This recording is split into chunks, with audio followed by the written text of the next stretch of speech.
What do you get when you combine some of the best hardware on any Android phone with some of the worst software on any Android phone? You get the Huawei Mate 30 Pro. Earlier this year, Huawei lost the right to license Google products, which means it had to launch its late 2019 flagship phone without Google Maps, Gmail, or crucially, the Google Play Store. Huawei's challenge was huge: release a high-end Android phone without proper access to Google services. The Mate 30 Pro is a spectacular swing at this challenge, but unfortunately for Huawei, it's a spectacular miss. Nothing is off when you first boot the phone up. Android is open source, which means Huawei can use it without a license from Google. So there are no red flags that smack you in the face at first. But try to download apps and everything goes downhill. The Mate 30 Pro has no access to Google mobile services. That means two things. There's no Google Play Store, so procuring apps is actually kind of tricky. More catastrophically, it means you can't use any apps that require authentication from Google. Let's start with the App Store. In lieu of the Google Play Store, we have the Huawei App Gallery. The App Gallery has over 45,000 apps, so everything should be fine, right? Wrong. You won't find Facebook, Twitter, Reddit, WhatsApp, Instagram, or any social media apps popular in the West. And good luck finding Netflix, Disney+, or any of the 4 million other streaming services out there. You also won't find publications like CNET or reading apps like Pocket. What will you find?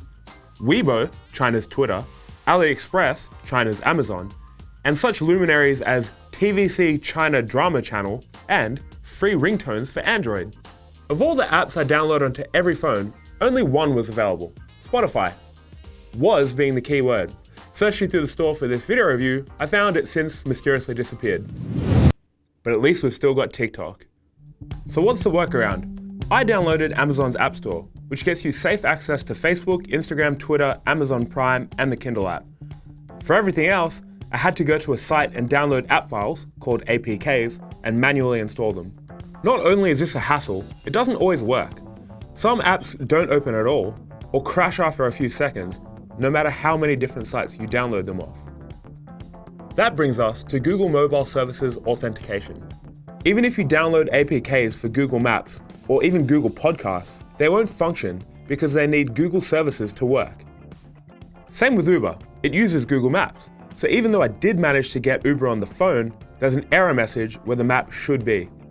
It's a shame the software is so broken, because the Huawei Mate 30 Pro is an incredible phone in almost every other regard. On the back is a quad camera setup with a 40 megapixel main shooter, an 8 megapixel telephoto lens, a 40 megapixel ultra wide angle camera, and a 3D time of flight sensor, which works on depth perception. The result of this camera coalition is crisp and vibrant photos. You'll get 3 times the optical zoom and up to 30 times digital, and the ultra wide angle lens is fantastic. If the camera has a weakness, it's portraits. There's a lot of software processing in all the Mate 30 Pro's shots, which usually just sharpens up photos. For portrait shots though, the subject sometimes ends up with artificial looking skin that looks brushed. Low light photography continues to be excellent for Huawei. Night mode is almost unnecessary, as the Mate 30 Pro manages to cram an impressive amount of light into standard shots. Switch night mode on, and photos become sharper and more exposed, which often looks artsy if nothing else. This time, the craziest feature isn't on the photo camera, but the video camera.